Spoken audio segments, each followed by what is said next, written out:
இன்றைக்கி நம்ம ராகி புட்டு தான் பார்க்க போகிறோம். ராகி புட்டு வந்து ரொம்ப ஹெல்த்தி டிஷ்ஷு. ராகியை வந்து நம்ம அடிக்கடி சேர்த்துக்கிறது உடம்புக்கு ரொம்ப நல்லது. புதுசாக பார்க்குறவங்க ப்ளீஸ் சப்ஸ்கிரைப் பண்ணி என்னோடய சேனலை சப்போர்ட் பண்ணுங்கள். கடைசி வரைக்கும் வீடியோ பாருங்கள். பிடிச்சிருந்தா லைக் கொடுங்க. இப்போது நம்ம ராகி புட்டு செய்ய போகிறோம்.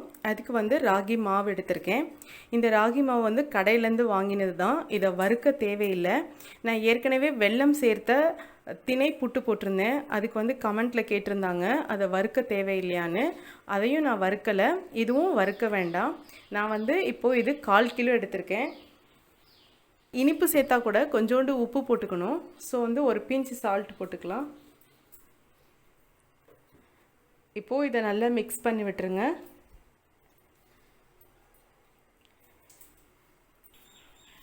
இப்போது இது வந்து நார்மல் வாட்டர் தான், சுடு தண்ணியெல்லாம் இல்லை. இதை வந்து நம்ம தெளித்து பெசறணும், நல்லா பெசறணும். அதில் தான் இருக்குது. எப்போவுமே புட்டு மட்டும் நம்ம பெசறதுலாம் இருக்குது. நிறைய தண்ணி உடனே ஊற்றிடக்கூடாது. கொஞ்சம் கொஞ்சமாக தண்ணி தெளித்து நல்லா எல்லா பக்கமும் அந்த ஈரம் படுற மாதிரி நல்லா பெசறி விடணும்.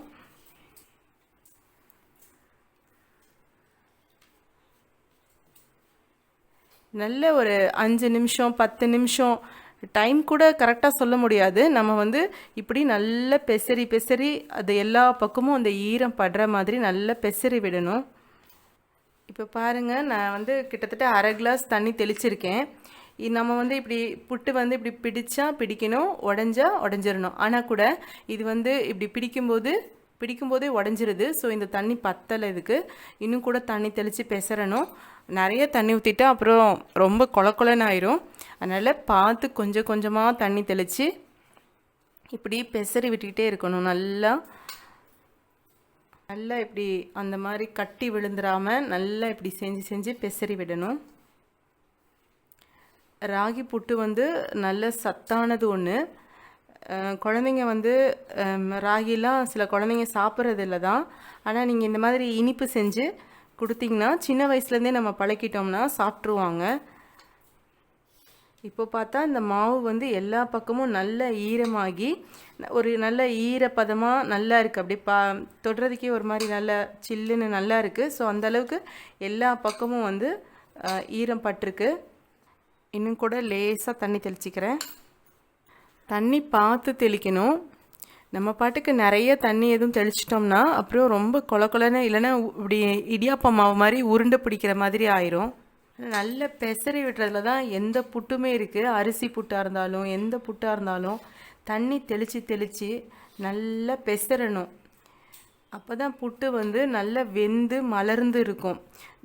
நல்ல தண்ணி பதம் இல்லாததுனால தான் நிறைய பேருக்கு புட்டு வந்து சரியாக வேகாமல் இருக்குன்னு சொல்லுவாங்க. பட் அதுக்கு காரணம் வந்து நம்ம வந்து நல்ல தண்ணி தெளித்து பெசறலை. அதுக்கு சரியான ஈரப்பதம் கிடச்சா மட்டும்தான் நம்ம இட்லி பானையில் வச்சு வேக வைக்கும்போது நல்லா வெந்து மலர்ந்து வரும். இப்போது பாருங்கள், நல்லா ரெடி ஆயிடுச்சு.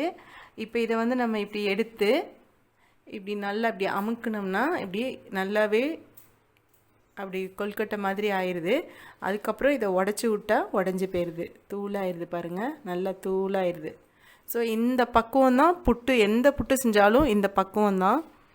இப்போது இது ரெடி ஆயிடுச்சு. நம்ம இதை இட்லி பானையில் வேக வச்சிடலாம்.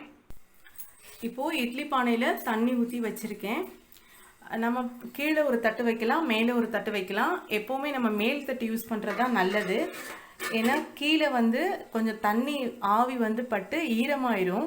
ஸோ அதனால் நம்ம மேல் தட்டு யூஸ் பண்ணால் கொஞ்சம் பெட்டராக இருக்கும். தண்ணி வந்து நல்லா கொதிச்சிருச்சு. நம்ம தண்ணி கொதிச்சதுக்கு அப்புறம் தான் இட்லி தட்டு வச்சு வைக்கணும். அப்போ தான் கரெக்டாக இருக்கும். நீங்கள் வந்து துணி போட்டு கூட வைக்கலாம். ஆனால் நான் வந்து துணி போட்டு வைக்க மாட்டேன், டைரெக்டாகவே வச்சிருவேன் அள்ளி.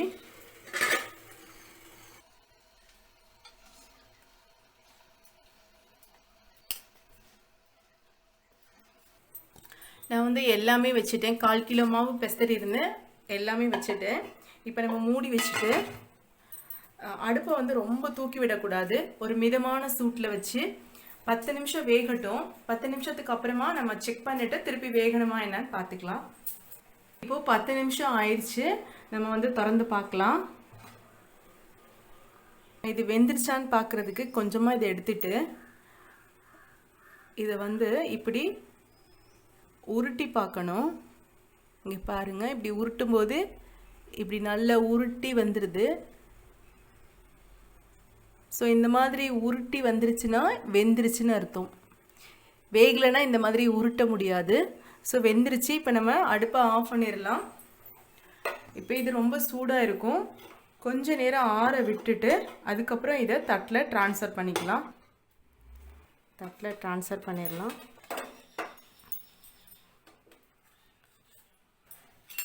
இப்போது இந்த தட்டில் ஒட்டி இருக்கிறத எல்லாத்தையும் நல்லா எடுத்து விட்டுறணும். சுத்தமாக வந்துருச்சு பாருங்கள். நம்ம இட்லி பானையில் இட்லி தட்டில் துணி போடாமையே வேக வைக்க முடியும். நல்ல சாஃப்டாக நல்லா இருக்குது பாருங்கள். அப்படியே பூ மாதிரி நல்லா சாஃப்டாக இருக்குது. இந்த மாதிரி வேக வச்சோம்னா நல்லாயிருக்கும். இப்போது இதில் நம்ம சர்க்கரை, தேங்காய் இதெல்லாம் மிக்ஸ் பண்ணிக்கலாம். இப்போது நான் வந்து நாட்டு சர்க்கரை தான் எடுத்திருக்கேன். 1 கப்பு மாவுக்கு 1/2 கப் சர்க்கரை எடுத்திருக்கேன், நாட்டு சர்க்கரை. நம்ம இனிப்பு பார்த்துட்டு அதுக்கப்புறம் சேர்த்துக்கலாம். இதுவே நான் கொஞ்சம் கம்மி பண்ணுறேன். மிக்ஸ் பண்ணிவிட்டு சாப்பிட்டு பார்த்துட்டு நம்ம சேர்த்துக்கலாம். இன்னும் தேங்காய் பூ சேர்க்கணும். இப்போது தேங்காய் துருவி அதை போட்டுக்கலாம். தேங்காய் பூ, கொஞ்சமாக நெய் போட்டுக்கலாம். இது வந்து ஆப்ஷனல் தான், ஒரு டேஸ்ட்டுக்காக. இனிப்புன்னும் போது நம்ம இந்த நெய் சேர்த்தோம்னா இன்னும் டேஸ்ட்டை வந்து தூக்கி கொடுக்கும். உங்களுக்கு வேண்டான்னா நீங்கள் போட வேண்டாம். அடுத்தது ஏலக்காய் தூள். இதுவும் உங்களுக்கு விருப்பப்பட்டால் போட்டுக்கோங்க. எல்லாமே ஒரு டேஸ்ட்டுக்காக தான். உங்களுக்கு இந்த ஸ்மெல் பிடிக்காதுன்னா நீங்கள் போட வேண்டாம். இப்போது இது எல்லாத்தையும் சேர்த்து நல்லா பெசரி விடுங்க. நீங்கள் வந்து ஸ்பூன் வச்சு கலக்குனிங்கன்னா எல்லா பக்கமும் மிக்ஸ் ஆகாது. இந்த மாதிரி கை வச்சு கலக்கும்போது நல்லா மிக்ஸ் பண்ணி எல்லா பக்கமும் இனிப்பு, தேங்காய் பூ, நெய், ஏலக்காய் பொடி எல்லாமே நல்லா சேர்ந்து வரும். டேஸ்ட்டாகவும் இருக்கும். அதனால் நீங்கள் கை வச்சே பெசரி விடுங்க. சத்தான ராகி புட்டு ரெடி ஆகிட்டுருக்கு. ரொம்ப உடம்புக்கு நல்லது. வாரத்துக்கு ஒரு முறை சேர்த்துக்கலாம். ராகி புட்டு, ராகி இடியாப்பம், ராகி அடை, ராகி சப்பாத்தி, ராகி தோசை, இந்த மாதிரி ஏதாச்சும் ஒன்று மாற்றி மாற்றி நம்ம பண்ணிக்கலாம். ராகி புட்டு சூப்பராக ரெடி ஆயிடுச்சுங்க. ரொம்ப டேஸ்ட்டாக இருக்கும். இதே மாதிரி ட்ரை பண்ணுங்கள். உங்களுக்கு இந்த வீடியோ பிடிச்சிருந்துச்சுன்னா சப்ஸ்கிரைப் பண்ணுங்கள், ஷேர் பண்ணுங்கள், லைக் பண்ணுங்கள். தேங்க்ஸ் ஃபார் வாட்சிங்.